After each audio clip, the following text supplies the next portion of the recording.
Hello students, in this lecture we will study binary search. Previous lecture में हमने linear search पढ़ा था, जिसमें एक डिजायर्ड एलिमेंट जो मुझे सर्च करना होता था किसी एरे ए में, तो उस डिजायर्ड एलिमेंट को हर एक एलिमेंट से वन बाय वन हम कंपेयर करते थे और इस प्रोसेस के थ्रू हम सर्च करते थे किसी भी एलिमेंट को उस एरे में। लेकिन इस एल्गोरिदम की प्रॉब्लम क्या थी कि टाइम कॉम्प्लेक्सिटी बहुत ज़्यादा हो जाती थी। वर्स्ट केस में जितने नंबर ऑफ एलिमेंट्स एरे के अंदर होंगे उतने ही कंपैरिजन मुझे करने पड़ेंगे।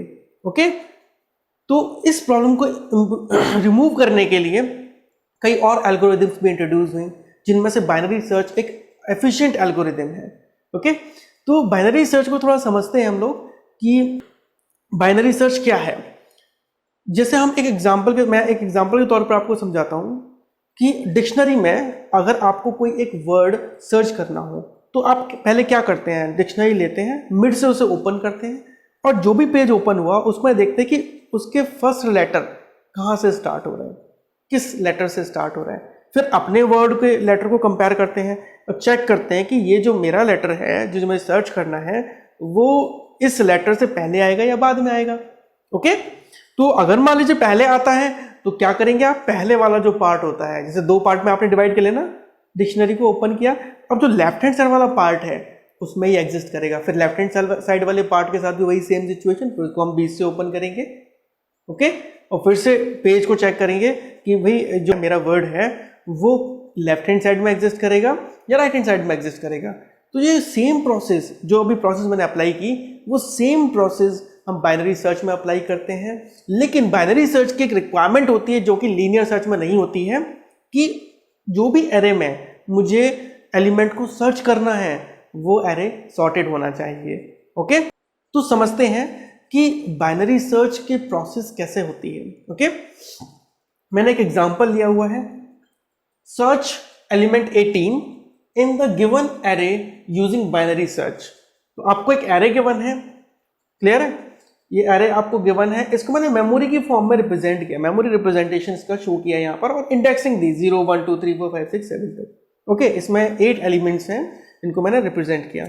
अब देखिए मुझे क्या सर्च करना है, 18, तो मैं क्या करूंगा, इस एरे का मिड पॉइंट यहां पर सर्च करूंगा। अब मिड पॉइंट क्या है सर्च करेंगे, अगर मैं देखिए इस 0 + 7 डिवाइड बाई 2 करूं तो कितना आएगा, 0 + 7 डिवाइड बाई 2, 7 डिवाइड बाई 2 यानी 3.5, कितना आएगा 3.5। तो मिड पॉइंट मुझे निकालना है इसका, mid will be equal to 0 + 7 divide by 2 यानी 3.5। लेकिन मैं ये जो मिड ले रहा हूं ना, ये इंटीजर ले रहा हूं, तो इसकी केवल इंटीजर वैल्यू यानी 3 यहां पर सेलेक्ट करूंगा।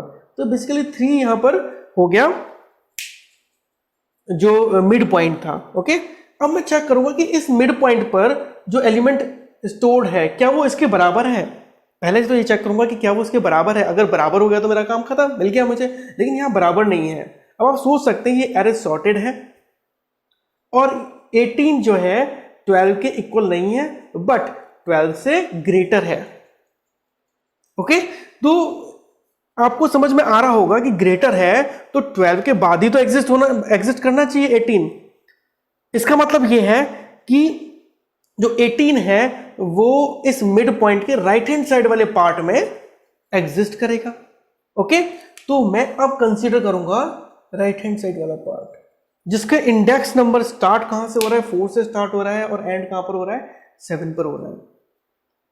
अब क्या करेंगे हम लोग, फिर से इस सेम जो प्रोसेस मैंने इस पूरे बड़े वाले एरे पर अप्लाई किया, वही प्रोसेस मैं इस पार्ट पर अप्लाई करूंगा, यानी इसका भी मिड पॉइंट निकालूंगा मैं। मिड पॉइंट कैसे निकाला जाता है, बिगिनिंग पॉइंट यानी स्टार्टिंग पॉइंट का इंडेक्स प्लस एंडिंग पॉइंट का इंडेक्स डिवाइड बाय 2। तो इस तरीके से मैं फाइंड आउट कर सकता हूं मिड पॉइंट। और देखिए डेसिमल भी आ सकता है, इंटीजर भी आ सकता है, हमें कौन सी वैल्यू लेनी है मिड पॉइंट की, जो इंटीजर वैल्यू है। ओके, तो 3.5 आ रहा तो 3, 4.5 आ रहा तो 4, 5.5 आ रहा तो 5। Got it.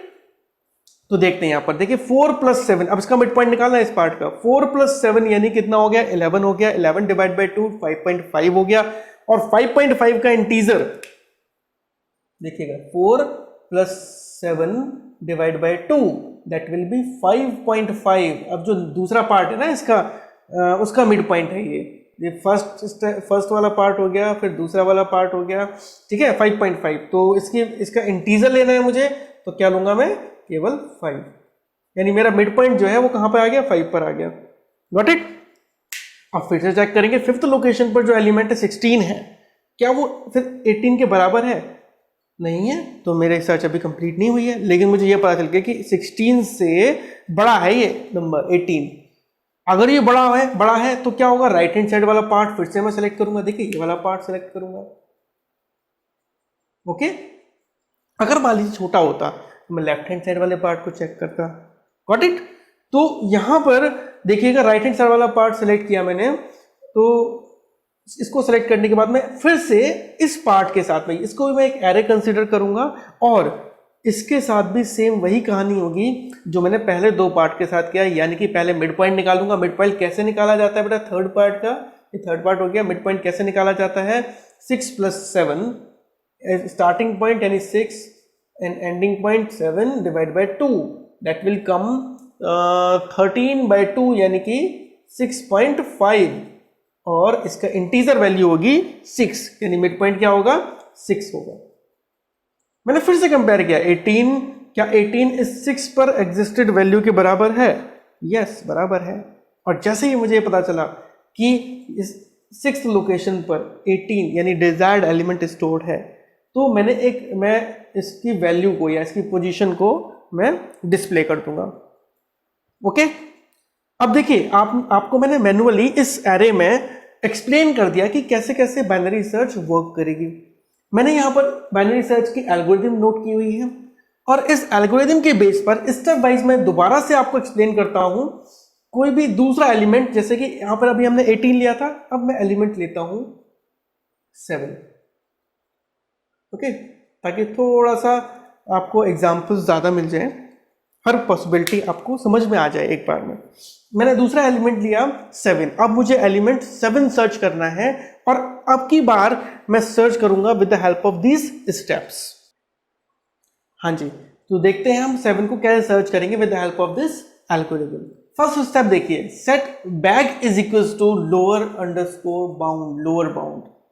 ये बैग जो है ये शॉर्ट फॉर्म है बिगनिंग की, ओके, एंड अपर बाउंड। अब ये लोअर बाउंड अपर बाउंड क्या होते हैं, अरे का स्टार्टिंग पॉइंट जो होता है उसे हम लोअर बाउंड कहते हैं, जहां पर पहला एलिमेंट स्टोर होता है, और अपर बाउंड होता है जहां पर लास्ट एलिमेंट स्टोर होता है। ओके, तो आप देखिए यहां पर लोअर बाउंड क्या है, 0 है, और अपर बाउंड क्या है, 7 है। Got it. इस अरे का लास्ट एलिमेंट 7th लोकेशन पर स्टोर्ड है, और फर्स्ट एलिमेंट 0 लोकेशन पर स्टोर्ड है। Lower bound 0, upper bound 7। तो यहां पर set beg is equal to lower bound, तो एक वेरिएबल बैग जो कि किसी भी जो भी एरे में लूंगा ना, यहां पर कंसीडर करूंगा, इस एरे का स्टार्टिंग पॉइंट रिप्रेजेंट करेगा, तो beginning. Okay, then end is equal to upper bound, दूसरा वेरिएबल मैंने एंड यहां पर सेट किया, okay, that is upper bound. End POS एक अलग से वेरिएबल लिया मैंने, इस वेरिएबल को मैंने सेट कर दिया -1। अब देखिए ये वेरिएबल मैं रिटर्न करूंगा आउटपुट में। ओके, इस वेरिएबल को मैं रिटर्न करूंगा आउटपुट में, ये पोजीशन शो करेगा बेसिकली। आगे देखते हैं क्या इसका यूज है। सेकंड स्टेप देखिए, repeat step 3 and 4 while beg is less than is equals to end. ये सिचुएशन मैं आपको बताऊंगा, जब मुझे एलिमेंट नहीं मिलेगा ना, तो मुझे कहीं तो ब्रेक करना पड़ेगा। ओके, तो पार्ट होते होते बाइनरी, इस एरे के पार्ट होते होते, छोटे छोटे पार्ट होते होते एक सिचुएशन आएगी, केवल एक ही एलिमेंट वहां पर बचेगा।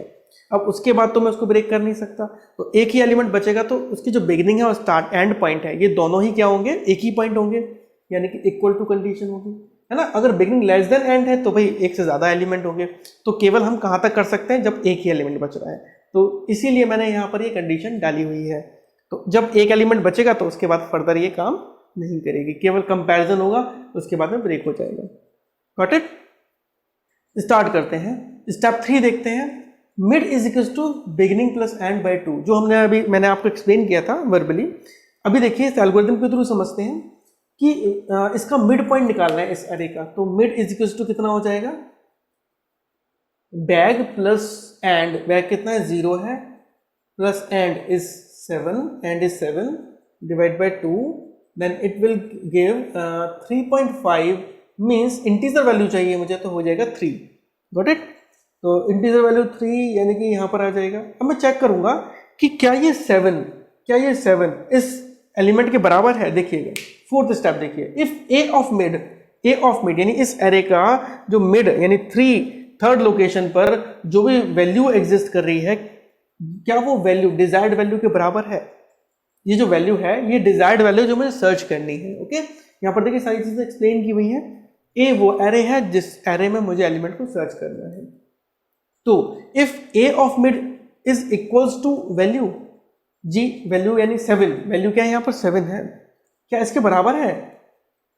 नहीं जी, 3 पर तो स्टोर है 12, ये बराबर तो नहीं है। बराबर नहीं है तो फिर चेक करते हैं अगर ऐसा नहीं है तो if A of mid is greater than value, क्या ये ग्रेटर देन वैल्यू है, मतलब कि 12 जो है क्या वो ग्रेटर देन वैल्यू है? Yes, A of mid is greater than 7। A of mid यानी 12 इज ग्रेटर देन 7, जो भी मुझे डिजायर्ड वैल्यू सर्च करनी है। Got it? तो ग्रेटर देन है तो फिर क्या करेंगे, इसका मतलब क्या है कि ये जो 7 है ये 12 के लेफ्ट हैंड साइड में एग्जिस्ट करेगा। ओके, लेफ्ट हैंड साइड में एग्जिस्ट करेगा, यानी मेरा जो नया पार्ट होगा, नया जो एक फ्रैक्शन में लूंगा अरे का, वो ये वाला पार्ट होगा, यानी 7 इस पार्ट में एग्जिस्ट करेगा। Got it? इस चीज को सेट कैसे करना? देखिए बिगिनिंग को तो मुझे चेंज करने की जरूरत नहीं है। ओके, मुझे चेंज क्या करना पड़ेगा? एंड पहले यहाँ 7 पर था, अगर मैं एंड को यहाँ 2 शिफ्ट कर दूं, 2 का मतलब क्या होता है? देखिए set end is equals to mid क्या था? 3 था, end is equals to mid -1, तो 3 - 1 यानी 2 सेट कर दिया। जो प्रीवियस एग्जांपल लिया था उसमें क्या हो रहा था, उसमें जो वैल्यू थी ए ऑफ मिड थी वो less than A of mid यानी कि 12 लेस देन वैल्यू था, यानी 18 था। ओके, उस केस में क्या करते हैं हम लोग? उस केस में एंड तो सेम रहता, ये वाला पार्ट लेते ना आप, सोचिए आप ये वाला पार्ट लिया था ना आपने, याद करिए जब 18 सर्च कर रहे थे। तो इस केस में मुझे एंड तो चेंज नहीं करना पड़ता, इसकी बिगिनिंग चेंज करनी होती। बिगिनिंग मतलब कि जो भी एरे में कंसीडर कर रहा हूँ उसका एक बिगिनिंग स्टार्टिंग पॉइंट होगा, एक एंड पॉइंट होगा। स्टार्टिंग पॉइंट यानी बिगिनिंग पॉइंट BG से रिप्रेजेंट कर रहा हूँ, बिगिनिंग चेंज करनी होती है। तो देखिए ये वाला स्टेप यही एक्सप्लेन कर रहा है। एल्स अगर ऐसा नहीं होगा, यानी कि ये A mid greater than value नहीं है, तो भाई A mid less than value होगा, और उस केस में set beg is equal to mid +1। तो मुझे एंड को चेंज करने की जरूरत नहीं है। मैं अगर मिड +1, मिड है 3 + 1 4 कर देता अगर इस केस में यहाँ पर, तो बैग यहाँ पर स्टोर हो जाता। मैं ये वाला केस नहीं मेंशन कर रहा हूँ, मैं बता रहा हूँ जो पिछले वाली कंडीशन थी उसमें क्या हम कंसिडर कर सकते थे कि राइट हैंड साइड में होगा तो हम कैसे एरे का स्टार्टिंग पॉइंट और एंड पॉइंट एडजस्ट करेंगे। Got it? तो अभी हम कंसीडर कर रहे हैं 7, तो हम इस वैल्यू को कंसीडर नहीं करेंगे, और ये मैं हटा देता हूं यहां से।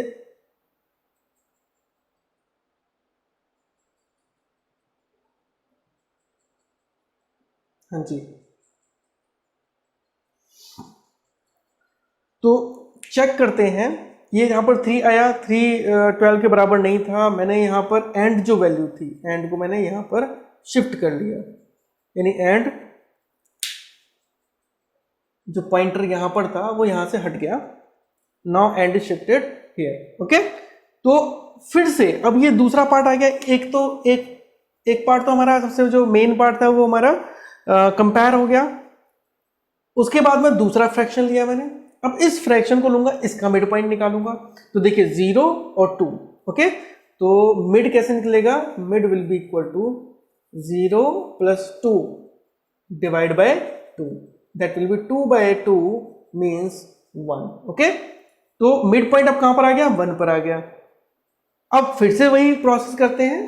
देखिए मतलब जब भी ये वाला जो काम हो गया था, दोबारा से मैंने लूप 3 और 4 रन करना था, 3 मैंने रन कर दिया, मिड पॉइंट निकाला सेकंड पार्ट का, लेफ्ट हैंड साइड वाले पार्ट का। फिर उसके बाद मैं चेक करूंगा मैं ए ऑफ मिड क्या वैल्यू के बराबर है। ए ऑफ मिड क्या है? 7 है। क्या ये 7 के बराबर है? यस है। ओके, यानी मुझे एलिमेंट मिल गया। तो उस कंडीशन में क्या करूंगा मैं? Set POS is equal to mid, यानी कि मिड POS पहले -1 था, अब क्या कर दूंगा, क्योंकि यहां पर ये कंडीशन ये अप्लाई हो रही है, a of mid is equal to value है, यानी मुझे एलिमेंट मिल गया, तो इसकी पोजीशन को मुझे रिफ्लेक्ट करना होगा। तो पोजीशन जो मैंने एक वेक्टर एक वेरिएबल लिया हुआ है, इस वेरिएबल में मैं -1 की जगह क्या अपडेट कर दूंगा, जो भी मिड की वैल्यू होगी, मिड क्या है यहाँ पर इस समय 1 है, ओके, तो 1 मैंने अपडेट कर दिया, गॉट इट। फिर 1 जब मैंने यहाँ पर अपडेट कर दिया तो देखिए प्रिंट POS, तो रिटर्न में मुझे क्या मिल जाएगा, जो भी आपका पोजीशन है, जो भी मतलब 7 की पोजीशन क्या है 1 है, तो ये 1 प्रिंट होकर आउटपुट में आ जाएगा एंड गो टू स्टेप 6 यानी कि एंड हो जाएगा, एग्जिट हो जाएगा। लेकिन एक ऐसी पॉसिबिलिटी भी हो सकती है कि जो एलिमेंट में सर्च कर रहा हूं वो उस अरे में हो ही ना, एम आई राइट और नॉट। मान लिया मैं सर्च करते करते करते करते आखिरी एलिमेंट तक पहुंच जाता, 4 तक पहुंच जाता, ठीक है, केवल मैं ब्रेक करता जा रहा हूं ना, 2 पार्ट में, हर एक अरे को 2 पार्ट में ब्रेक कर रहा हूं, फिर उसका लेफ्ट या राइट साइड वाला पार्ट उठा रहा हूं, फिर उसको भी ब्रेक कर रहा हूं, फिर उसके भी लेफ्ट या राइट वाला पार्ट सेलेक्ट करके उठा रहा हूं, उसको भी हाफ कर रहा हूं। ऐसे करते करते एक सिचुएशन आएगी, एक्सट्रीम सिचुएशन, कि केवल एक ही एलिमेंट बचेगा एरे में जिसको मुझे एनालाइज करना होगा। क्या उसके बाद ये प्रोसेस पॉसिबल है? नहीं हो पाएगी, ओके। फिर तो ना डिवाइड कर पाओगे आप, एक एलिमेंट को कैसे डिवाइड करोगे, ओके। तो उस कंडीशन में जो आपका ये देखिए लगी हुई है, beg is less than equals to end, got it. क्योंकि जो फाइनल कंडीशन होगी जब एक ही एलिमेंट बचेगा तो बैग भी वही होगा, यानी बिगिनिंग पॉइंट भी वही होगा और एंड पॉइंट भी वही होगा, यानी beginning will be equal to end, okay. फिर इसके बाद आगे प्रोसीड नहीं करेगा। तो देखिए स्टेप 3 और 4 भी कब तक प्रोसीड हो रहे हैं, जब तक beg is less than equals to end, got it. और जब ये ब्रेक हो गया और अभी भी a of mid is equals to value, यानी वो वैल्यू मुझे नहीं मिली, तो उस केस में स्टेप 5 पर आएंगे हम। स्टेप 5 क्या बोल रहा है, अब देखिए अगर वैल्यू नहीं मिली तो POS की वैल्यू पहले -1 थी वही सेट रहेगी। तो इफ POS इज -1, अगर POS की वैल्यू यानी पोजीशन की वैल्यू -1 है, इट मींस प्रिंट वो एलिमेंट नहीं मिला, print value is not present, उस एरे में वो वैल्यू प्रेजेंट नहीं कर रही है, ओके। एंड ऑफ इफ और एग्जिट, गॉट इट। तो हमने सारी की सारी कंडीशंस यहां पर इंक्लूड कर ली है। और आप देख सकते हैं कि एक मैंने वैल्यू ली थी 18, है ना, तो उसमें क्या हुआ था, उसमें राइट हैंड साइड वाला पार्ट आया था, उसको एक एग्जांपल के थ्रू एक्सप्लेन कर दिया। दूसरा एग्जांपल लिया मैंने 7, वो लेफ्ट हैंड साइड वाले पार्ट में आ रहा था, उसको भी मैंने एक एग्जांपल के थ्रू आपको एल्गोरिथम की हेल्प से वो एक्सप्लेन कर दिया। तो आई थिंक हर तरह के केस हमने कवर कर लिए हैं, ठीक है। और उम्मीद है कि आपको अच्छे से समझ में आया होगा। अगर अभी भी आपको समझ में नहीं आया है, कोई भी डाउट है, तो आप कमेंट बॉक्स में मुझे कमेंट दे सकते हैं, मैं उसको रिजॉल्व करने की कोशिश करूंगा। Thank you very much.